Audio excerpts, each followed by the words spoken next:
ಹಿಂದೆ ಯುದ್ಧಗಳು ನಡೆದಂಥ ಸಂದರ್ಭದಲ್ಲಿ ನಮ್ಮಲ್ಲಿ ಇಂತಹ ಅಸ್ತ್ರ ಇದೆ, ನಮ್ಮಲ್ಲಿ ಇಂತಹ ಪ್ರತ್ಯಸ್ತ್ರ ಇದೆ ಅನ್ನೋದರ ಮೂಲಕವಾಗಿ ಯುದ್ಧ ನಡೀತಾ ಇತ್ತು ಅಂತ ಹೇಳಿ ನಾವು ಮಹಾಭಾರತವನ್ನು ಓದಿದ ಸಂದರ್ಭದಲ್ಲೂ ಕೂಡ ನಮಗೆ ಗೋಚರ ಆಗುವಂಥದ್ದು ಅಂಥದ್ದೇ. ಕರ್ಣ ಬಿಡುವಂತಹ ಅಸ್ತ್ರಕ್ಕೆ ಅರ್ಜುನನಲ್ಲಿ ಯಾವ ಪ್ರತ್ಯಸ್ತ್ರ ಇತ್ತು ಅನ್ನೋದನ್ನು ನಾವು ನೋಡ್ತೀವಿ. ಈಗ ನಮ್ಮ ರಾಜಕೀಯದಲ್ಲಿ ಹಿಂಗಾಗಿದೆ ಅಂತ ಹೇಳಿದರೆ, ನೀವು ಈ ಫೈಲ್ ತೆಗೆದ್ರೆ ನಾವು ಈ ಫೈಲ್ ತೆಗಿತೀವಿ, ನೋಡಿ ನೀವು 85ರದ್ದು ತೆಗೆದ್ರೆ ನಾವು 96ರದ್ದು ತೆಗಿತೀವಿ, ನೀವು 2004ರದ್ದು ತೆಗೆದ್ರೆ ನಾವು 1984ರದ್ದು ತೆಗಿತೀವಿ. ಈ ರೀತಿಯಾದಂಥ ಫೈಲ್ಗಳ ಒಂದು ವಿಲೇವಾರಿ ಕಾರ್ಯಕ್ರಮ ಅಷ್ಟೇ ನಡೆಯುತ್ತೆ. ಜನ ಬಹಳ ಹುಷಾರಾಗ್ತಾ ಇದ್ದಾರೆ ಅಂತೇಳಿ ಅಂದ್ಕೊಳ್ತೀವಿ ನಾವು. ಜನರಿಗೂ ಕೂಡ ಈ ಯಾವ್ಯಾವ ಸ್ವರೂಪದಲ್ಲಿ ಇವೆಲ್ಲ ಬರ್ತಾ ಇದ್ದಾವೆ ಅನ್ನೋದು ಕೂಡ ಗೋಚರ ಆಗ್ತಾ ಇರ್ತದೆ. ಇದೆಲ್ಲ ಒಂದು ಭಾಗ. ಇನ್ನೊಂದು ಕಡೆಯಲ್ಲಿ ಆಗಲೇ ಸಂಕೀರ್ತ ಪ್ರಸ್ತಾಪ ಮಾಡಿದರು ಆ ವಿಚಾರವನ್ನು. ಅಪಾರ್ಟ್ಮೆಂಟ್ಗಳಲ್ಲಿ ಪಾಲಿಟಿಕ್ಸ್ ನಡೀತಾ ಇದೆ ಅನ್ನುವಂಥದ್ದು. ಈಗಾಗಲೇ BJPಯು ಕೂಡ ಒಂದು ಕಂಪ್ಲೇಂಟನ್ನು ಮಾಡಿದೆ DK ಶಿವಕುಮಾರ್ ಅವರ ವಿರುದ್ಧ. BJPಯವರು ಮಾಡ್ತಿರುವಂತಹ ಆರೋಪ ಏನು, ಶಿವಕುಮಾರ್ ಅವರು ಹೇಳಿದ್ದೇನು ಅನ್ನೋದ್ರ ಬಗ್ಗೆ ಒಂದು ವರದಿ ನಿಮಗೆ ತೋರಿಸ್ತೀನಿ.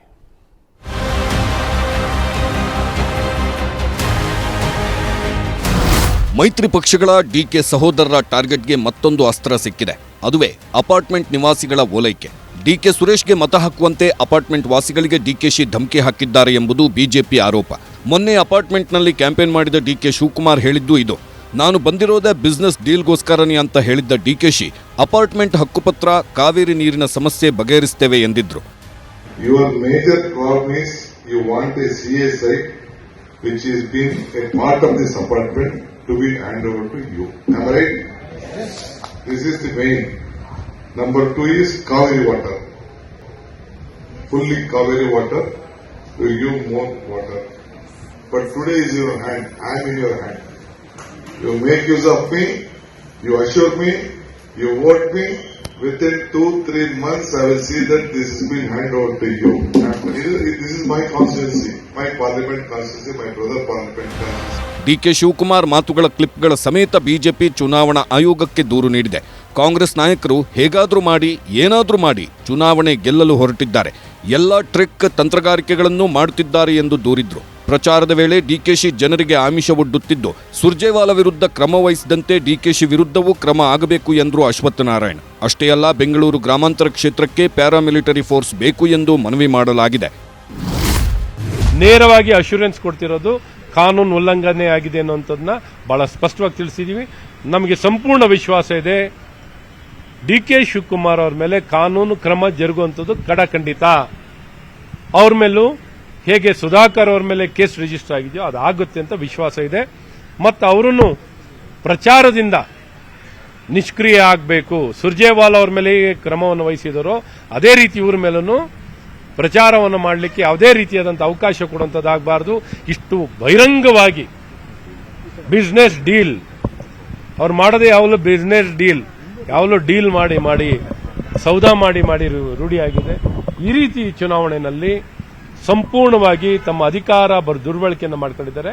ಹಾಗಾಗಿ ತಕ್ಷಣ ಅವ್ರ ಮೇಲೆ ಕ್ರಮ ವಹಿಸುವಂಥದ್ದಾಗಬೇಕು ಅನ್ನೋದನ್ನ ಬಹಳ ಸ್ಪಷ್ಟವಾಗಿ ಒತ್ತಾಯ ಮಾಡುವಂಥದ್ದಾಗಿದೆ. BJP ಹೀಗೆ ಆರೋಪ ಮಾಡುತ್ತಲೇ ಕೇರಳದಲ್ಲಿ ಪ್ರಚಾರ ಮಾಡುತ್ತಿರುವ DK ಶಿವಕುಮಾರ್ ತಮ್ಮ ಮಾತನ್ನ ಸಮರ್ಥಿಸಿಕೊಂಡರು. We are there in his constituency and Bangalore entire problem. Whatever we are there, we are ready to help them.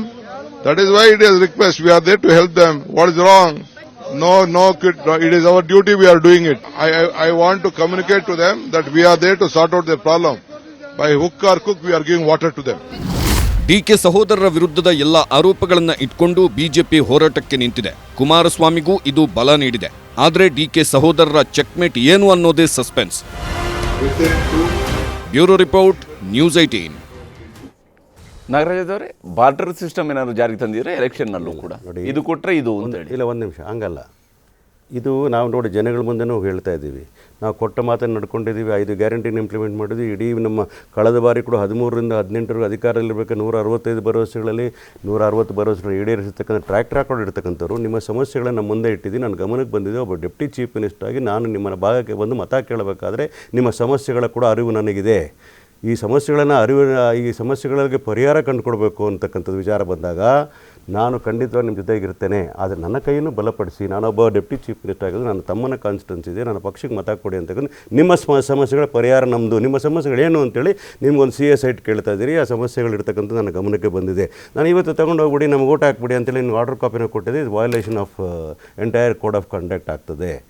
ನೀರಿನ ವಿಚಾರ ಅಂತ ಬಂದಾಗ ಕುಡಿಯೋ ನೀರಿನ ಬಹುತೇಕ ಅಪಾರ್ಟ್ಮೆಂಟ್ಗಳಿಗೆ ಸಮಸ್ಯೆಗಳಿರ್ತಕ್ಕಂಥದ್ದನ್ನ ಅಡ್ರೆಸ್ ಮಾಡ್ತೀನಿ. ನಾನು ಶಾಶ್ವತ ಪರಿಹಾರವನ್ನು ಕಂಡುಕೊಳ್ಳಲಿಕ್ಕೆ ಪ್ರಯತ್ನವನ್ನು ಮಾಡ್ತೀನಿ. ನನ್ನ ಕೈ ಬಲಪಡಿಸಿ ನನಗೆ ಓಟ್ ಕೊಡಿ ಅಂತ ಕೇಳೋದು ತಪ್ಪೇನಿದೆ? ಇವತ್ತು ನೀವು ಕೇಂದ್ರದ ಮ್ಯಾನಿಫೆಸ್ಟೋ ಕೊಡುವ ಭರವಸೆಗಳನ್ನು ಕೊಡಲ್ವಾ ಜನಗಳ ಮುಂದೆ ಮತ ಕೊಡಿ ಅಂತ? ನಾವು ಮ್ಯಾನಿಫೆಸ್ಟೋ ಮಾಡಿ ಭರವಸೆಗಳನ್ನು ಕೊಡಲ್ವಾ?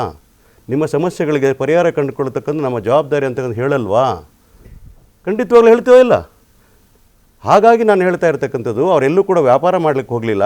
ನಾನೀಗ ನಿಮಗೆ ಸೈಟ್ ಅಲಾಟ್ ಮಾಡ್ತಾ ಇದ್ದೀನಿ, ನಾಳೆ ಬೆಳಗ್ಗೆ ನನಗೆ ನೀವು ಮತ ಹಾಕಿಬಿಡ್ಬೇಕು ಎಲ್ಲರೂ ನಮಗೆ ಅಂತ ಹೇಳ್ತಾರಾ? ನಿಮಗೆ ನಿಮ್ಮ ಸಮಸ್ಯೆ ನನ್ನ ಗಮನಕ್ಕೆ ಬಂದಿದೆ, I will try to address it within 3 months of time ಅಂತ ಹೇಳ್ತಕ್ಕಂಥ ಏನು ತಪ್ಪಿದೆ ಅದರಲ್ಲಿ? It is not a business deal at all.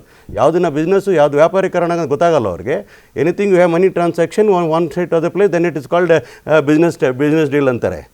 ಸೇವೆ ಮಾಡ್ತಕ್ಕಂಥದ್ದು, ಜನಗಳ ಸಮಸ್ಯೆಗೆ ಸ್ಪಂದಿಸ್ತಕ್ಕಂಥದ್ದು, ಜನಗಳ ನಾಯಕರುಗಳ ಕರ್ತವ್ಯ ಅಂತಕ್ಕಂಥದ್ದು ತಿಳ್ಕೋಬೇಕಾಗ್ತದೆ. ಕ್ಯಾಂಡಿಡೇಟ್ ಕರ್ತವ್ಯ ಅಂತ ತಿಳ್ಕೋಬೇಕಾದ್ರೆ ಬಹುತೇಕವಾಗಿ ಇನ್ನೊಂದು ಕೂಡ ಹೇಳಬೇಕು ಅಂತಂದರೆ, ಅವರು ಈ ಆಡಳಿತ ಪಕ್ಷದ ಉಪಮುಖ್ಯಮಂತ್ರಿ ಆಗಿರ್ತಕ್ಕಂಥವ್ರು, ಅವರ ಬೆಂಗಳೂರಿನ ಉಸ್ತುವಾರಿ ಆಗಿರ್ತಕ್ಕಂಥವ್ರು, ಆ ವಿಚಾರ ಹೇಳಿದ ತಕ್ಷಣ ದೊಡ್ಡ ಆಪಾದನೆ ಮಾಡ್ತಕ್ಕಂಥದ್ದು ಏನಿದೆ ಅದರಲ್ಲಿ? What has he done? Has he gone and distributed money there? Has he gone collected money anywhere there? Has he given any order for anybody? ಏನನ್ನ ಮಾತಾಡ್ತಾರೆ ಜನ? ಒಂದು ನಿಮಿಷ, ಲಾಸ್ಟ್ 30 ಸೆಕೆಂಡ್ ನಾನು ಇದಕ್ಕೆ ಸಂಬಂಧಪಟ್ಟ ಹೇಳ್ತೀನಿ. ಅದನ್ನ ಆಪಾದನೆ ಮಾಡಿದವರು ಯಾರು? ಇದೇ ಬೆಂಗಳೂರಿನಲ್ಲಿ ಮಲ್ಲೇಶ್ವರದಲ್ಲಿ ಇರ್ತಕ್ಕಂಥ ಶಾಸಕರು, ಮಾಜಿ ಮಂತ್ರಿಗಳು, ಕಾನೂನು ತಿಳ್ಕೊಂಡಿರ್ತಕ್ಕಂಥದ್ದು, ಶಿಕ್ಷಣ ಸಚಿವರಾಗಿರ್ತಕ್ಕಂಥವ್ರು. I think is highly qualified person. ಏನನ್ನ ನಾವು ಕಂಪ್ಲೇಂಟ್ ಕೊಟ್ಟಿದ್ದಾರೆ? ಬಿಸ್ನೆಸ್ ಮಾಡ್ತಾರೆ ಅಂತ. ಏನು ಬಿಸ್ನೆಸ್ ಮಾಡೋಕೆ ಕೊಟ್ಟಿದ್ದಾರಂತೆ? Doesn't the understand the meaning of business? ಯಾಕಂದರೆ ಅವರೆಲ್ಲ 40% ಕಮಿಷನ್ ತಿಂದ್ರಲ್ಲ, ಬಿಸ್ನೆಸ್ದೇ ಯೋಚನೆ ಅವರಿಗೆ. ಹಗಲು ರಾತ್ರಿ ಎಲ್ಲ ಬಿಸ್ನೆಸ್ದೇ ಯೋಚನೆ. ಆ ಕಾರಣಕ್ಕೋಸ್ಕರ ಪ್ರಜಾತಂತ್ರ ವ್ಯವಸ್ಥೆ ಮಾರಾಟಕ್ಕೆ ಇಟ್ಟುಕೊಂಡು ಯಾರಾದಿದ್ರೆ ಬಿಜೆಪಿ ಮತ್ತು JDS ಮಾತು ಹೇಳ್ತಾ ಇದ್ದೀನಿ. ಚುನಾವಣೆಯಲ್ಲಿ ಭರವಸೆ ಕೊಡೋದು ಮತ್ತಿನ್ನೇನು ಕೊಡಬೇಕು? ಅಲ್ಲ ನೋಡಿ, ಭರವಸೆ ಕೊಟ್ಟರೆ ನಮ್ಗೇನು ಸಮಸ್ಯೆ ಇಲ್ಲ. ಈಗ ನಾನು ಅವರ ಹೇಳಿಕೆ ಅಂತಾನೆ ಹೇಳ್ತಿರೋದು. ನೀವು ಅವರ ಹೇಳಿಕೆನೂ ಪ್ಲೇ ಮಾಡಿದ್ದಾರೆ. ಅವ್ರು ಸ್ಟಾರ್ಟಿಂಗಲ್ಲಿ ಏನಂತಾರೆ, ನಾನು ವ್ಯಾಪಾರ ಮಾಡಕ್ಕೆ ಬಂದಿದ್ದೀನಿ, ಇಂಗ್ಲೀಷಲ್ಲಿ ಹೇಳ್ತಾರೆ ಬಿಸ್ನೆಸ್ ಮಾಡೋಕ್ಕೆ ಬಂದೀನಿ ಅಂತ. ಇದೊಂದೇ ಅಲ್ಲ, ಇನ್ನೊಂದು ಮಂತ್ರಿ ಟ್ರ್ಯಾಂಕ್ವಿಲ್ ಅಪಾರ್ಟ್ಮೆಂಟ್ಗೆ ಹೋಗ್ತಾರೆ, ಅದನ್ನು ನಾವು ಕಂಪ್ಲೇಂಟ್ ಕೊಟ್ಟಿದ್ದೀವಿ. ಅಲ್ಲಿ ಹೋಗ್ಬಿಟ್ಟು ನೀವು 2,000 ಚಿಲ್ಲರೆ ಮನೆಗಳಿದ್ದೀರಾ, ನಿಮಗೂ ಇಲ್ಲಿ ಸಮಸ್ಯೆ ಇದೆ, ನಿಮ್ಮ ಬ್ಲಾಕು ಸುಪ್ರೀಂ ಕೋರ್ಟಲ್ಲಿ ಕೇಸ್ ನಡೀತಾ ಇದೆ, ಅದಕ್ಕೂ ಕೂಡ ನಿಮ್ಗೆಲ್ಲರಿಗೂ ಸ್ಪಂದಿಸುವಂಥ ಕೆಲಸ ಮಾಡ್ತಿದ್ದೀರಿ. ಇದು ಆಮಿಷನೋ ಅಲ್ವೋ? ಅರ್ಥ ಮಾಡ್ಕೋಬೇಕು. ಈಗ ಯಾವುದಕ್ಕೆ ಮಾಡೆಲ್ ಕೋಡ್ ಆಫ್ ಕಂಡಕ್ಟ್ನ ವೈಲೇಷನ್ ಬರುತ್ತೆ ಅದನ್ನ ಹಾಕ್ಬಿಟ್ಟೆ ನಾವು ಕಂಪ್ಲೇಂಟ್ ಕೊಟ್ಟಿರುವಂಥದ್ದು. ಅದಕ್ಕೆ ಎಲೆಕ್ಷನ್ ಕಮಿಷನ್ ಇದೆ, ಯಾವ ಕ್ರಮ ತಗೋಬೇಕು ತಗೊಳ್ಳುತ್ತೆ. ಆದರೆ ಒಂದು ಹತಾಶರಾಗ್ಬಿಟ್ಟಿದ್ದೀವಿ ಅಂದರೆ ನಿಮಗೆ ಇಷ್ಟ ಬಂದಿದ್ದನ್ನೆಲ್ಲ ಮಾಡುವಂಥದ್ದಲ್ಲಿ ನೀವು ಒಪ್ಕೊಳ್ಳಿ. ನಿಮಗೆ ಅಲ್ಲಿ ಪೈಪೋಟಿ ಜಾಸ್ತಿಯಾಗಿ ನಮ್ಮ ಅಭ್ಯರ್ಥಿ ಸೋಲೋ ಅಂತ ಒಂದು ಪರಿಸ್ಥಿತಿಗೆ ಹೋಗಿದ್ರೆ ಇಲ್ಲಿ ಏನಾಗ್ಬಿಟ್ಟಿದೆ, ಕಾಂಗ್ರೆಸ್ ಅಲ್ಲಿ ಮುಖ್ಯಮಂತ್ರಿ ಉಪಮುಖ್ಯಮಂತ್ರಿಗಳಿಗೆ ಪೈಪೋಟಿ ಚಾಮರಾಜನಗರದಲ್ಲಿ 60,000 ನನಗೆ ಮತ ಬಂದಿಲ್ಲ ಅಂದ್ರೆ ನನ್ನ ಕುರ್ಚಿನೇ ಉಳಿಯಲ್ಲ ಅನ್ನೋ ರೀತಿ ಮಾತಾಡ್ತಾರೆ ಮುಖ್ಯಮಂತ್ರಿಗಳು. ಇಲ್ಲಿ ಬಂದು ಇವರು ನೀವು ಕೊಟ್ಟಿಲ್ಲ ಅಂದ್ರೆ, ನಾವೆಲ್ಲ ಬಿಹಾರದಲ್ಲಿ ಕೇಳಿದ್ವಿ, ಬಿಹಾರ UP ನನಗೆ ಓಟ್ ಹಾಕಿಲ್ಲ ಅಂದ್ರೆ ಕುಡಿಯೋ ನೀರಿನ ಬಾವಿ ಮುಚ್ಚಿಸ್ಬಿಡ್ತೀನಿ ಅಂತ ಧಮಕಿ ಹಾಕೋದು. ಆ ರೀತಿ ಮಾಡ್ತಾ ಇದ್ರು. ಸ್ವಲ್ಪ ಪಾಲಿಸ್ಟ್ ವೇಯಲ್ಲಿ DK ಶಿವಕುಮಾರ್ ಉಪಮುಖ್ಯಮಂತ್ರಿ ಆಗಿರೋದ್ರಿಂದ ಮಾಡ್ತಿದ್ದಾರೆ. ಸೊ ಒಂದು ನಾನು ಹೇಳಿರುವಂಥದ್ದು, ಇವರಿಗೆ ವಿಷಯಗಳಿಲ್ಲ. ಇವತ್ತು ನೀರಿನ ಸಮಸ್ಯೆ ಇಷ್ಟೊಂದೆಲ್ಲ ಮಾತಾಡ್ತಾರಲ್ಲ, ಇವಾಗ ಎಲ್ಲ ಸರ್ಕಾರಗಳಿದ್ದಾಗಲೂ ಸುಪ್ರೀಂ ಕೋರ್ಟ್ ಆರ್ಡರ್ ಬರೋವರೆಗೂ ನೀರನ್ನು ಸಂಗ್ರಹ ಮಾಡಿ ಇಟ್ಕೊಳ್ಳೋರು, ಡೆತ್ ಇದುವರೆಗೂ ಹೋಗಿ ಬಿಡ್ತಾ ಇರಲಿಲ್ಲ. ಆದರೆ DK ಶಿವಕುಮಾರ್ ತಮ್ಮ ಇಂಡಿಯಾ ಅಲಯನ್ಸನ್ನು ಸೋನಿಯಾ ಗಾಂಧಿ ಮೆಚ್ಚೋಕ್ಕೋಸ್ಕರ ನೀರು ಬಿಡ್ತಾನೆ ಇದ್ದಾರೆ. ಅದ್ರ ಬಗ್ಗೆ ಯಾರು ಮಾತಾಡೋರಿಲ್ಲ, ಚಕಾರ ಎತ್ತೋರು ಇಲ್ಲ. ಬ್ರ್ಯಾಂಡ್ ಬೆಂಗಳೂರಲ್ಲಿ ಇವ್ರ ಬಗ್ಗೆ ಯಾಕೆ ಕಂಪ್ಲೇಂಟ್ ಫೈಲ್ ಆಗಿಲ್ಲ ಅಂತ ಕೇಳ್ತಾರೆ. ನಮ್ಮ ಉದಾಹರಣೆ ಸಮೇತ ಹೇಳ್ತೀನಿ ಕೇಳಿ. ಬೆಂಗಳೂರು ಗ್ರಾಮಾಂತರದ ದೊಡ್ಡ ಕಮ್ಮನಹಳ್ಳಿಯಲ್ಲಿ ನಮ್ಮ 50 ಜನ ಕಾಂಗ್ರೆಸ್ನ ಕಾರ್ಯಕರ್ತರು ಬಂದು ನಮ್ಮ ಬಿಜೆಪಿ ಕಚೇರಿ ಮೇಲೆ ದಾಂಧಲೆ ಮಾಡ್ತಾರೆ. ನಾವು ಕಂಪ್ಲೇಂಟ್ ಕೊಡೋದು, ಕಂಪ್ಲೇಂಟ್ ತಗೊಳ್ಳೋದು, ಉಲ್ಟಾ ನಮ್ಮ ಕಾರ್ಯಕರ್ತರ ವಿರುದ್ಧನೇ FIR ಮಾಡ್ತಾರೆ. ಕಾನೂನು ಸುವ್ಯವಸ್ಥೆ ವ್ಯವಸ್ಥೆ ಎಲ್ಲಿದೆ? ಯಾರ ಮೇಲೆ ನಂಬಿಕೆ ಇದೆ ನಮ್ಗೆ? ಉಪಮುಖ್ಯಮಂತ್ರಿಗಳು ಈ ರೀತಿ ಬಂದು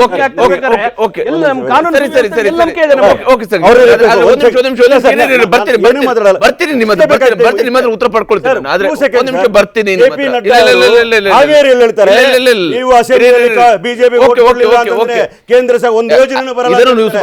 ಮಾತಾಡ್ತೀನಿ, ನಾನು ನಿಮಗೆ 100% ಮಾತಾಡ್ತೀನಿ. ವೀರಣ್ಣ ಅವರೇ, ಎಷ್ಟರ ಮಟ್ಟಿಗೆ ಈಗ ಅಳಿಯನನ್ನು ಗೆಲ್ಲಿಸಬೇಕು ಅಂತ ಹೇಳುವಂಥ ಕಾರಣಕ್ಕಾಗಿ ಈ ರೀತಿಯಾದಂತಹ ಮಾತುಗಳು ಎಲ್ಲಿ ತನಕ ಅಂತ, ಈ ರೀತಿಯಾದಂಥ ಆರೋಪಗಳು, ಈ ರೀತಿಯಾದಂತಹ ವಿಚಾರಗಳು? ಹಂಗಾದ್ರೆ ನೀವು ದೇವೇಗೌಡರು ಈ ಲೋಕಸಭಾ ಕ್ಷೇತ್ರದ ವ್ಯಾಪ್ತಿಯಲ್ಲಿ ಈ ಹಿಂದೆ ಅದು ಕನಕಪುರ ಇದ್ದಂತಹ ಸಂದರ್ಭದಲ್ಲಿ ಅದನ್ನು ಪ್ರತಿನಿಧಿಸಿದಂಥವರೇ ಇದ್ದರು, ಕುಮಾರಸ್ವಾಮಿ ಅವರು ಪ್ರತಿನಿಧಿಸಿದಂಥವ್ರು ಇದ್ದರು, ಕುಮಾರಸ್ವಾಮಿ ಅವರು ಬೆಂಗಳೂರು ಗ್ರಾಮಾಂತರ ಆದ ನಂತರವೂ ಕೂಡ ಅದನ್ನು ಪ್ರತಿನಿಧಿಸಿದ್ದಾರೆ. ನೀವು ಮಾಡಿದಂಥ ಕೆಲಸಗಳಿಲ್ವಾ ಅಲ್ಲಿ ಹೇಳೋದಕ್ಕೆ? ಮೈತ್ರಿ ಪಕ್ಷಗಳು ಮಾಡಿರುವಂಥ ಕೆಲಸಗಳಿಲ್ವಾ? ಸಾಕಷ್ಟು ಕೆಲಸ ಇದೆ ನೋಡಿ. ಡಾಕ್ಟರ್ CN ಮಂಜುನಾಥ್ ಅವರು ರಾಜಕೀಯಕ್ಕೆ ಬಂದಿಲ್ಲ. ರಾಜಕೀಯನೇ ಸಿ ಎನ್ ಮಂಜುನಾಥ್ ಅವರ ಬಳಿ ಹೋಗಿ ಅವರು ಅಭ್ಯರ್ಥಿ ಆಗೋ ಇದು ಪರಿಸ್ಥಿತಿ ಬಂದು ಒದಗಿದೆ ಈ ಬಾರಿ. ಅವರು ಎಲ್ಲಾದರೂ ಕೂಡ ದೇವೇಗೌಡರು ಅಳಿಯ ಅಂತ ಹೇಳ್ಕೊಂಡಿದ್ರು. ವಿರೋಧ ಪಕ್ಷದವರನ್ನೇ ಅವರು ದೇವೇಗೌಡರು ಅಳಿಯ, ಅವ್ರಿಗೆ ರಾಜಕೀಯದಲ್ಲಿ ಯಾವುದೇ ಒಂದು ಎಕ್ಸ್ಪೀರಿಯನ್ಸ್ ಇಲ್ಲ, ಹೇಗೆ ಅವರು ಇದಾಗ್ತಾರೆ, ಹೇಗೆ ಗೆಲ್ಲಲಿಕ್ಕೆ ಸಾಧ್ಯ, ಏನೇನು ಹೇಳಿಕೆಗಳು ಕೊಡ್ತಾ ಬಂದರು. ಕಾಂಗ್ರೆಸ್ಸಿನ MLAಗರು ಮಾಗಡಿಯ ಬಾಲಕೃಷ್ಣ ಇರ್ಬೋದು, DK ಸುರೇಶ ತಗೊಳ್ಳಿ, ಶಿವಕುಮಾರೇ ತಗೊಳ್ಳಿ, ಯಾವ ರೀತಿ ಹೇಳಿಕೆ ಕಳೆದ ಒಂದು ತಿಂಗಳಿಂದ ಈ ರೀತಿ ಎಲ್ಲ ಹತಾಶ ಮನೋಭಾವನೆಯಿಂದನೇ ಈ ರೀತಿ ಮಾಡ್ತಾ ಬಂದರು. ಇವತ್ತು ಜನ ಡಾಕ್ಟರ್ ಸಿ ಎನ್ ಮಂಜುನಾಥ್ ಪರ ಇದ್ದಾರೆ. ಅಂದರೆ ಹೃದಯವಂತರು, ಅವರು ಹೃದ್ರೋಗ ವೈದ್ಯರಾಗಿದ್ದಾಗ ಸೇವೆ ಮಾಡಿದ್ದಿದ್ದು ಎಲ್ಲರಿಗೂ ಪರಿಚಿತ ಆಗಿದೆ. ಆದ್ದರಿಂದ ಖಂಡಿತ ಎಲ್ಲೋ ಒಂದು ಕಡೆ DK ಸುರೇಶ್ ಅವರು ಏನು ಹ್ಯಾಟ್ರಿಕ್ ಕಂಡಿದ್ರು ಆ ಕ್ಷೇತ್ರದಲ್ಲಿ, ಈ ಸಲ ಸೋಲೋದಂತೂ ಖಚಿತ. ಅದಕ್ಕೋಸ್ಕರ ಈ ರೀತಿ ಎಲ್ಲೋ ಒಂದು ಕಡೆ ಈಗ ನೋಡಿ, ಕಳೆದ ಒಂದು ತಿಂಗಳಿಂದ DK ಶಿವಕುಮಾರ್ ತಗೊಳ್ಳಿ, CM ಸಿದ್ದರಾಮಯ್ಯ ಅವರು ತಗೊಳ್ಳಿ, ಎಲ್ಲಿ ಸೀಮಿತ ಆಗಿದ್ದಾರೆ. DK ಶಿವಕುಮಾರ್ ಅವರು ಬೆಂಗಳೂರು ಗ್ರಾಮಾಂತರ ಕ್ಷೇತ್ರಕ್ಕೆ ಸೀಮಿತ ಆಗಿದ್ದಾರೆ. ಸಿದ್ದರಾಮಯ್ಯ ಅವರು ಮೈಸೂರು ಕ್ಷೇತ್ರದಲ್ಲೇ ಬಹುಪಾಲು ಸಮಯ ಕಳೀತಾ ಇದ್ದಾರೆ. ಇವರ ಇದು ಕುರ್ಚಿ ಉಳಿಸ್ಕೋಬೇಕು ಆ ರೀತಿ ಆಗಿದೆ. DK ಶಿವಕುಮಾರ್ಗೆ ಇರೋ ಒಂದು ಕ್ಷೇತ್ರ ಉಳಿಸ್ಕೋಬೇಕು ಈ ರೀತಿ ಆಗಿದೆ. ಇವತ್ತು ಎಲ್ಲ ಮಾಧ್ಯಮಗಳ ಸಮೀಕ್ಷೆಗಳಲ್ಲೂ ನಾವು ನೋಡ್ತಾ ಬಂದಿದ್ದೀವಿ ಕರ್ನಾಟಕದಲ್ಲಿ ಯಾವ ರೀತಿ ಟ್ರೆಂಡ್ ಇದೆ ಅಂತ ಹೇಳಿ. ಇವತ್ತು ಕೂಡ ಒಂದು ಮಾಧ್ಯಮದ ಸಮೀಕ್ಷೆ ಬಂದಿದೆ, ಅದರಲ್ಲಿ ಹೇಳ್ತಾ ಇದ್ದಾರೆ NDA ಬಂದು 24 ಬರ್ತಾ ಇದೆ, INDA ಕೇವಲ 4 ಅಂತ ಹೇಳಿ. ಈ ಪರಿಸ್ಥಿತಿನಲ್ಲಿ ಎಲ್ಲೋ ಒಂದು ಕಡೆ ಹತಾಶ ಮನೋಭಾವನೆಯಿಂದ ಈ ರೀತಿ ಅಲ್ಲ, ಈಗ ಅವ್ರಿಗೆ ಹತಾಶೆ ಮನೋಭಾವ ಇದೆ ಅನ್ನೋದು ಒಂದು ಭಾಗ. ನಿಮಗೆ ಯಾವ ಕಾರಣಕ್ಕೆ ಹತಾಶೆ ಅಂದ್ರೆ ಇದು ಒಕ್ಕಲಿಗ ಮತಗಳನ್ನು ಹಿಡಿದಿಟ್ಟುಕೊಳ್ಬೇಕು ಅಂದ್ರೆ ಈ ರೀತಿಯಾಗಿ ಮಾಡ್ಕೊಳ್ಬೇಕು ಅನ್ನೋಂಥದ್ದೇನೋ ರೀತಿಯ ನೋಡಿ, ಇದರ ಹೊರತಾಗಿ ಏನಿದೆ ಅಂತ ಹೇಳಿ ಬೆಂಗಳೂರು ಗ್ರಾಮಾಂತರ ಕ್ಷೇತ್ರದಲ್ಲಿ 8 ಕ್ಷೇತ್ರಗಳ ಪೈಕಿ 2 ಬಂದು BJP ಶಾಸಕರಿದ್ದಾರೆ, ಒಂದು ಚನ್ನಪಟ್ಟಣದಲ್ಲಿ ಕುಮಾರಸ್ವಾಮಿಯವರು ಇದ್ದಾರೆ. ಅದಾದ ನಂತರ ಕೆಲವೊಂದು ಕ್ಷೇತ್ರಗಳಲ್ಲಿ JDSನ ಮತಗಳು ತುಂಬ ಇದೆ. ಹೀಗಾಗಿ ಎಲ್ಲೋ ಈಗ ಏನಾಗಿದೆ, ಕಳೆದ ಬಾರಿಯ ಮತ ನೋಡೋದಕ್ಕೆ ಹೋದರೆ BJP ಮತ್ತು JDS ಎರಡೂ ಸೇರಿದ್ರೆ ಸುಮಾರು 12 ಲಕ್ಷಕ್ಕೂ ಮೀರಿದ ಮತಗಳಿದೆ. ಹಾಗಾಗಿ ಎಲ್ಲೋ ಒಂದು ಕಡೆ ಇವ್ರಿಗೆ ಭಯ ಕಾಡ್ತಾ ಇದೆ. ಇಬ್ಬರು ಒಟ್ಟಿಗೆ ಆದರೆ ಎಲ್ಲೋ ಒಂದು ಕಡೆ ಸಮಸ್ಯೆ ಆಗುತ್ತೆ ನನಗೆ ಆ ರೀತಿ. ಯಾಕಂದರೆ ನಾವು ಮೈತ್ರಿ ಆಗಿರೋದ್ರಿಂದ NDAನಲ್ಲಿ BJP JDS ಎರಡೂ ಸೇರಿ ಮಾಡೋದ್ರಿಂದ ಬೆಂಗಳೂರು ಗ್ರಾಮಾಂತರ ಕ್ಷೇತ್ರ ಭಾಳ ಕಷ್ಟ ಆಗ್ತಾ ಇದೆ ಇವತ್ತು ಅವ್ರಿಗೆ. ರಾಜರಾಜೇಶ್ವರಿ ನಗರ ಕ್ಷೇತ್ರ ತಗೊಳ್ಳಿ, ಬೆಂಗಳೂರು ದಕ್ಷಿಣ ಕ್ಷೇತ್ರ ತಗೊಳ್ಳಿ, ಎರಡೂ ಕ್ಷೇತ್ರದಲ್ಲಿ 12.5 ಲಕ್ಷ ಮತಗಳಿದೆ.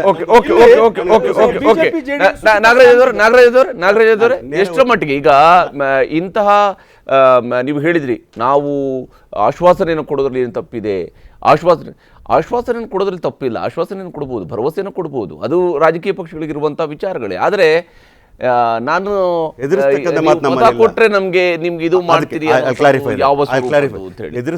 ಇದಕ್ಕೆ ಭರವಸೆ ಕರಿತೀರಾ? ಪ್ರಜಾತಂತ್ರ ವ್ಯವಸ್ಥೆಯಲ್ಲಿ ಹೆದರಿಸ್ತಕ್ಕಂಥದ್ದು, ಬ್ಲ್ಯಾಕ್ ಮೇಲ್ ಮಾಡ್ತಕ್ಕಂಥದ್ದು BJP JDSಗೆ ಬಿಟ್ಟು ಬಿಟ್ಟಿದ್ದೀವಿ ನಾವು. ನಮ್ಮ ಅವರಲ್ಲಿ ಮಾತಾಡ್ತಾರೆ, ನಾನು ಅವ್ರನ್ನೂ ಮಾತಾಡಕ್ಕೆ ಬಿಟ್ಟಿಲ್ಲ, ಅವ್ರು ಮಾತಾಡಲಿ. ನಾನು ನಿಮ್ಮ ಮಾತು ಕೇಳಿದ್ದೀನಿ ನಾನು. ಸೊ ಹೆದರಿಸಿ ಬೆದರಿಸಿ ಮಾಡ್ಕೊಳ್ತಕ್ಕಂಥ ಪ್ರಜಾತಂತ್ರ ವ್ಯವಸ್ಥೆಗೆ ಆಗೋದಿಲ್ಲ, ಅದು ನಮ್ಮ ಜಾಯಮಾನ ಅಲ್ಲ. ಈಗ ಉತ್ತರ ಬರತಕ್ಕಂಥದ್ದು ನಾವು ಇಬ್ಬರೂ ಮಾತಾಡೋಕೆ ಹೇಳ್ತಾಯಿದ್ರು ಸೋಲಿನ ಹತಾಶೆ. 2,06,187 ಓಟು, ಈ ಸಲ 4 ಲಕ್ಷಕ್ಕೆ ತಗೊಂಡೋಗ್ತೀವಿ ಅಂತ ಕಾನ್ಫಿಡೆನ್ಸ್ ನಮ್ಮ ಹತ್ರ ಇದೆ. 5 ಜನ ಕಾಂಗ್ರೆಸ್ ಶಾಸಕರು ನಮ್ಮ ಹತ್ರ ಇದ್ದಾರೆ. ಇವ್ರು ಇರ್ತಕೊಂಡು 1 JDS ಶಾಸಕ ಇಟ್ಕೊಂಡು 2 BJP ಅವ್ರು ಇಟ್ಕೊಂಡು ಇಷ್ಟು ಮಾತಾಡ್ತಾರೆ. ನಾನು ಎಷ್ಟು ಮಾತಾಡಬೇಕು, ಎಷ್ಟು ಹತಾಶ ಆಗಿರೋ ಯಾರಂತ ಹೇಳಬೇಕು?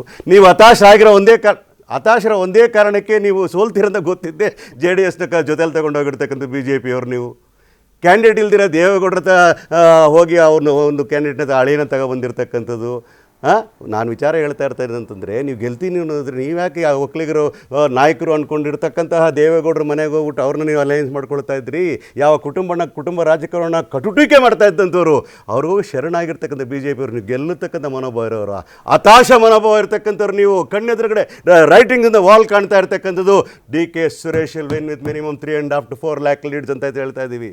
ಡಾಕ್ಟರ್ ಅವ್ರು ಇರ್ಬೋದು, ಆಪರೇಷನ್ಸಲ್ಲಿ ಫೇಮಸ್ ಇರ್ಬೋದು, ಪಾಲಿಟಿಕ್ಸಲ್ಲಿ ಪಾಪ್ಯುಲಾರಿಟಿ ಇರ್ತಕ್ಕಂಥವ್ರು, ಜನಸೇವೆ ಮಾಡಿರ್ತಕ್ಕಂಥವ್ರು, ಜನಗಳನ್ನು ನಾಡಿನ ಮಿಡಿತ ಅರ್ಥ ಮಾಡ್ಕೊಂಡ್ರೆ ಯಾರು ಇದ್ದರೆ ಆ ಪೊಲಿಟಿಕಲ್ ಸ್ಪೆಷಲಿಸ್ಟ್ ಇದ್ದರೆ ಡಿ ಕೆ ಸುರೇಶ್ ಅನ್ನೋ ಮಾತನ್ನು ಹೇಳ್ತೀನಿ. ಸವಾಲನ್ನ ಸ್ವೀಕಾರ ಮಾಡ್ತೀನಿ. ಹೆದರಿಸಿ ಬದರಿಸಿ ಬ್ಲ್ಯಾಕ್ ಮೇಲ್ ಮಾಡಿ ಈ ರೀತಿ 30 ವರ್ಷದ ಕೇಸ್ನ ತಗೊಂಡು ಮಾಡಿದೆ ಆ ಥರ ಇದ್ದರೂ ಕೂಡ go to the police station and give complaint. DGPಗೆ ಮಾತಾಡಿ ಕಂಪ್ಲೇಂಟ್ ಕೊಡ್ರಿ ಮಾನ್ಯ ದೇವೇಗೌಡರೆ. ದಾಖಲೆಗಳನ್ನು ಜನಗಳ ಮುಂದೆ ಇಡ್ರಿ, ಇಲ್ಲ ತನಿಖಾಧಿಕಾರಿಗಳ ಮುಂದೆ ಇಡ್ರಿ. ಯಾವ್ದನ್ನ ಬೇಕಾದ್ರೆ ಓಪನ್ ಮಾಡ್ಲಿಕ್ಕೆ ತಾಕತ್ತಿರ ಓಪನ್ ಮಾಡಿ. ಕೇಂದ್ರ ಸರ್ಕಾರದಲ್ಲಿ ಅಲೈನ್ಸ್ ಐತಾರೆ, ನೀವೇ ಇರತಕ್ಕಂಥದ್ದು. ಮಾತಾಡಿ ಗೃಹ ಸಚಿವರಿಗೆ. ಯಾರು ಬೇಡ ಅಂತಾರೆ ನಿಮಗೆ? ನಾನು ಕೇಳ್ತಾ ಇರ್ತಕ್ಕಂಥ ಈ ಚುನಾವಣೆಯಲ್ಲಿ ಚರ್ಚೆ ಆಗಬೇಕಾಗಿರ್ತಕ್ಕಂಥ ಡಿ ಕೆ ಸುರೇಶ್ ಏನು ಕೆಲಸ ಮಾಡಿದ್ರು, ಮೂರು ಸಲ ಲೋಕಸಭಾ ಸದಸ್ಯನಾಗಿ ಲೂಟಿ ಹೊಡೆದು ಅಂತ ಹೇಳ್ತಾರಲ್ಲ, ಅದಕ್ಕೆ ಜನ 3 ಸಲ ಓಟ್ ಹಾಕಿದ್ರೆ ಅವ್ರಿಗೆ. ಲೂಟಿ ಹೊಡೆದ್ರೆ ಮನೆಗೆ ಕಳಿಸಿದ್ರು. ನೋಡಿಲ್ಲ ನೀವು ರಾಮನಗರದಲ್ಲಿ ಏನು ಮಾಡೋದು ಅಂತ ಕುಮಾರಸ್ವಾಮಿಗೆ? ನೋಡಿಲ್ಲೇನೋ ನೀವು ಕುಮಾರಸ್ವಾಮಿ ಮಗನಿಗೆ? ನೋಡಿಲ್ಲೇನೋ 7 ಜನ ನಿಮ್ಮ ಶಾಸಕರು ಇಟ್ಕೊಂಡು ಕುಮಾರಸ್ವಾಮಿ ಅವ್ರ ಮಗನ್ನ ಮನೆಗೆ ಕಳಿಸಿದ್ದು ಮಂಡ್ಯದಲ್ಲಿ? ನೋಡಿಲ್ಲ ನೀವು? ತಿಳ್ಕೋಬೇಕಾಗ್ತದೆ ಜನಗಳ ತೀರ್ಮಾನಗಳನ್ನು. ಲೂಟಿ ಹೊಡೆದು ಅಂದರೆ ನಿಮ್ಮನ್ನ ಯಾಕೆ ತಿರಸ್ಕಾರ ಮಾಡಿದ್ರು? ನಿಮ್ಮನ್ನ ಯಾಕೆ ಅಷ್ಟೊಂದು 13% ತಂದಿಟ್ಟರು ಜನ? ನಿಮ್ಮನ್ನ ಹೇಳಿ ನೋಡೋಣ. 19% ಇದು ಲೋಕಸಭೆಯಲ್ಲಿ 37 ಸೀಟ್ನ ನಿಮ್ಗೆ ಯಾಕೆ ತಗೊಂಡು 19 ಶಾಸಕರಿಗೆ ಇಟ್ಟರು? ಸಿದ್ದರಾಮಯ್ಯನ ಜೊತೆಲಿದ್ದಾಗ 58 ಸೀಟ್ ಇತ್ತಲ್ಲ, ಯಾಕೆ ನೀವು 30 ಬಂದು ಹೇಳ್ತಾ ಇದ್ದೀರಾ? ಅರ್ಥ ಮಾಡ್ಕೊಳ್ಳಿ. ಜನ ನಿಮ್ಮನ್ನ ಎಂದೂ ಕ್ಷಮಿಸೋದಿಲ್ಲ ಈ ರಾಜ್ಯದ ಜನ. ಐರನ್ ಲೆಗ್ ಕರ್ನಾಟಕ ಪಾಲಿಟಿಕ್ಸ್ ಇದ್ರೆ ಅದು ಒನ್ಲಿ JDS ಅನ್ನೋ ಮಾತು. ಆಮೇಲೆ ಲಾಸ್ಟ್ ಒಂದೇ ಮಾತು ಹೇಳ್ತೀನಿ. ಇದೇ ಸಬ್ಜೆಕ್ಟ್ ಸಂಬಂಧಪಟ್ಟಂಗೆ ನಡ್ಡಾ ಅವರು ಹೇಳ್ತಾರೆ, ಲಾಸ್ಟ್ ಅಸೆಂಬ್ಲಿ ಎಲೆಕ್ಷನ್ ಹೇಳ್ತಾರೆ, ಕರ್ನಾಟಕ ರಾಜ್ಯದಲ್ಲಿ ಬಿಜೆಪಿ ಮತ ಕೊಡ್ತಾ ಇದ್ರೆ ಕೇಂದ್ರ ಸರ್ಕಾರ ಯೋಜನೆಯಲ್ಲಿ ಕೊಡುವಂತ ಆಲ್ ಇಂಡಿಯಾ ಪ್ರೆಸಿಡೆಂಟ್ ನಾಚಿಕೆ ಆಗ್ಬೇಕು ನಿಮ್ಗೆ. ಬಡಿತಕ್ಕಂಥದ್ದು ಹೇಳ್ತಕ್ಕಂಥ JP ನಡ್ಡಾ ಅವರು ಹೇಳಿದ್ದಾರೆ, ಬಿಜೆಪಿ ರಾಷ್ಟ್ರೀಯ ಅಧ್ಯಕ್ಷ. ದಾಖಲೆ ಕಳಿಸ್ತೀನಿ ನಿಮಗೆ. ದೌರ್ಜನ್ಯ ದಬ್ಬಾಳಿಕೆ ಯಾರು ಮಾಡ್ತಿದ್ದಾರೆ ಅಂತ ವಿಡಿಯೋ ಸಮೇತ ದಾಖಲೆ ನಾವು ಎಲೆಕ್ಷನ್ ಕಮಿಷನ್ ಕೊಟ್ಟಿದ್ದೀವಿ. ಅಷ್ಟಾದ್ರೂ ಅವರಿಗೆ ದಾಖಲೆ ಸಾಕಾಗಿಲ್ಲ ಅಂದ್ರೆ ಇನ್ನೊಂದ್ಸರಿ ಪ್ರತಿನೂ ಕೊಡ್ತೀವಿ. ಅದ್ರದ್ದೊಂದು ವಿಡಿಯೋ ಪೆಂಡ್ರೈವ್ ಕೂಡ ಕೊಡ್ತೀನಿ. ನಿಮ್ಮ ಉಪಮುಖ್ಯಮಂತ್ರಿ ನೀವು ಮಾತಾಡಿ. ನಾನು ಹೇಳ್ತಿರೋಂಥ ಡಿ ಕೆ ಸುರೇಶ್ ಬಗ್ಗೆ ಅಷ್ಟೊಂದೆಲ್ಲ ಹೇಳಿದ್ರಲ್ಲ, ಯಾಕೆ ಜಲ್ ಜೀವನ್ ಮಿಷನ್ ಯಾವುದೋ ಊರಲ್ಲಿ ಓಟ್ ಬಂದಿಲ್ಲ ಅಂತ ಅಲ್ಲಿಗೆ ನಿಲ್ಲಿಸ್ತಾರೆ? ಇದು ರಾಜಕಾರಣನ? ಇದು ಧಮಕಿ ಹಾಕೋದಲ್ಲದೆ ಇನ್ನೇನು? ಮತ್ತೆ ಆನೇಕಲ್ಲಲ್ಲಿ ಒಂದು ತಾಲೂಕಲ್ಲಿ ಒಂದು ಗ್ರಾಮಕ್ಕೆ ಅಲ್ಲಿ ಬಿಜೆಪಿ ಹೆಚ್ಚಿಗೆ ಓಟ್ ಬರುತ್ತೆ ಅಂದ್ಬಿಟ್ಟು ನಿಲ್ಲಿಸಿದ್ದಾರೆ. ಇದನ್ನು ಮೊನ್ನೆ ಕೂಡ ಒಂದು ಪತ್ರಿಕೆಯಲ್ಲಿ ವರದಿ ಮಾಡಿದ್ದಾರೆ. ಇವರಿಗೆ ಏನಾಗ್ಬಿಟ್ಟಿದೆ, ಕಾಂಗ್ರೆಸ್ನವ್ರಿಗೆ ವಿಚಾರ ಇಲ್ಲ. ಈಗ ಅವ್ರು ಏನಂತ ಹೇಳ್ತಾರೆ, ಇವಾಗ CN ಮಂಜುನಾಥ್ ಅವರು ಅವ್ರ ಬಗ್ಗೆ ವಿರೋಧ ಮಾತಾಡಿದಷ್ಟು ನಮಗೆ ಪ್ಲಸ್. ಈಗ ಡಿ ಕೆ ಸುರೇಶ್ ಆಗಲಿ ಅಥವಾ ಅವ್ರ ಸಹೋದರ ಆಗಲಿ ಯಾವ ರೀತಿ ಅಭ್ಯರ್ಥಿ ಅಂತ ಜನನೇ ತಾಳೀಮ್ ಮಾಡ್ತಿದ್ದಾರೆ. ಇವಾಗ ನಾವೇನು ಹೇಳಬೇಕಾಗಿಲ್ಲ. ಇವರು ಅಷ್ಟೆಲ್ಲ ಹೇಳಿದ್ರೆ ನಮ್ಗೆ 5 ಜನ ಶಾಸಕರಿದ್ದಾರೆ, ನಾವೆಷ್ಟು ಮಾತಾಡಬೇಕು ಅಂತ. ಇವರು ಸಮ್ಮಿಶ್ರ ಸರ್ಕಾರ ಇತ್ತು, ಗೆದ್ದಿದ್ದ ದೃಷ್ಟಿಗೆ ಒಂದೇ ಒಂದು MP. ನಮ್ಮ ಕ್ಯಾಂಡಿಡೇಟ್ಗೆ 6,70,000 ಓಟ್ ಬಂದಿದೆ 2019 ಚುನಾವಣೆಯಲ್ಲಿ. 2,06,000 ಗೆದ್ದಿರಬಹುದು, ಆದರೆ ನಮ್ದು 6,70,000 ನಾವೀಗ್ಲೂ ನಾವು ಕಾನ್ಫಿಡೆನ್ಸ್ ಇಂದ ಹೇಳ್ತಾ ಇದೀವಿ. ಬೆಂಗಳೂರು ಗ್ರಾಮಾಂತರ ಮತ್ತೆ ಬೆಂಗಳೂರಿನ 3 ಕ್ಷೇತ್ರಗಳನ್ನ ನಾವು ಗೆಲ್ತೀವಿ. ಶಾಸಕರಿದ್ದೀವಿ.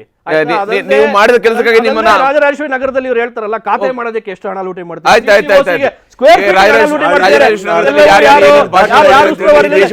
ಎಲ್ಲವನ್ನು ರಾಜರಾಜೇಶ್ವರಿ ಯಾರ್ಯಾರು ಏನೇನು ಭಾಷಣ ಮಾಡಿದ್ದಾರೆ ಅಂತ ಕೂಡ ನೋಡಿದ್ವಿ ನಾವು.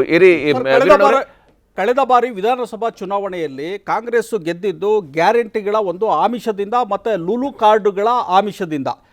ಅದು ಕೊನೆಗೂ ರೀಚಾರ್ಜೇ ಆಗಲಿಲ್ಲ. ಮತದಾರರಿಗೆ ಆಮಿಷ ಒಡ್ಡಿ ಈ ರೀತಿ ಆದರೂ ಆಮೇಲೆ 5 ಗ್ಯಾರಂಟಿಗಳಿಂದ ಇವತ್ತು ರಾಜ್ಯದ ಅಭಿವೃದ್ಧಿ ಯಾವ ಹಂತಕ್ಕೆ ಬಂದಿದೆ, ಜನತೆಯನ್ನು ಯಾವ ರೀತಿ ದಾರಿ ತಪ್ಪಿಸಿದ್ದಾರೆ ಅನ್ನೋದು ಎಲ್ಲರಿಗೂ ಗೊತ್ತಿದೆ. ಅಭಿವೃದ್ಧಿ ಇದು ಕೇವಲ 60% ಕೂಡ ಆಗೋದಕ್ಕಾಗಿಲ್ಲ. ಕಳೆದ ವರ್ಷದ್ದು ಈ ಗ್ಯಾರಂಟಿ ಆರ್ಥಿಕ ಹೊರೆಯಿಂದ 5 ಇಲಾಖೆಗಳಿಗೆ ತೆರಿಗೆ ಹೊರೆ ಕೂಡ ಹಾಕಿದ್ರು. ತೆರಿಗೆ ಹೊರೆ ಕೂಡ ಮೋಸ ಮಾಡೋ ಸರ್ಕಾರ ಇದು. ಮೋಸ ಮಾಡೋ ಸರ್ಕಾರ ಇದು. ಲಾಸ್ಟ್ ಟೈಮು ಚುನಾವಣೆಯಲ್ಲಿ ನಾವು ಭರವಸೆಗಳನ್ನು ಕೊಟ್ಟಿದ್ವಿ, ಜನ ನಮ್ಮನ್ನ ನಂಬಿದ್ರು. ನಾವೀಗ ಇಂಪ್ಲಿಮೆಂಟ್ ಮಾಡಿ ನಾವು ಕೊಟ್ಟ ಮಾತು ನಡ್ಕೊಂಡಿದ್ದೀವಿ. ಮತ ಕೊಡಿ, ಆಶೀರ್ವಾದ ಕೊಡಂದ ಹೋಗಿದ್ದೀವಿ. ಖಂಡಿತವಾಗ್ಲೂ 2 ಲಕ್ಷ ಇರೋದು 4 ಉಳಿಸ್ತೇವೆ ಅಂತ ಮಾತಾಡ್ತೀವಿ. ಇದು ಇವತ್ತಿನ ಅಖಾಡ. ನಾಳೆ ಇನ್ನೊಂದು ಸಬ್ಜೆಕ್ಟ್ ಮೂಲಕವಾಗಿ ನಿಮ್ಮನ್ನ ಭೇಟಿ ಆಗ್ತೀನಿ. ನಮಸ್ಕಾರ.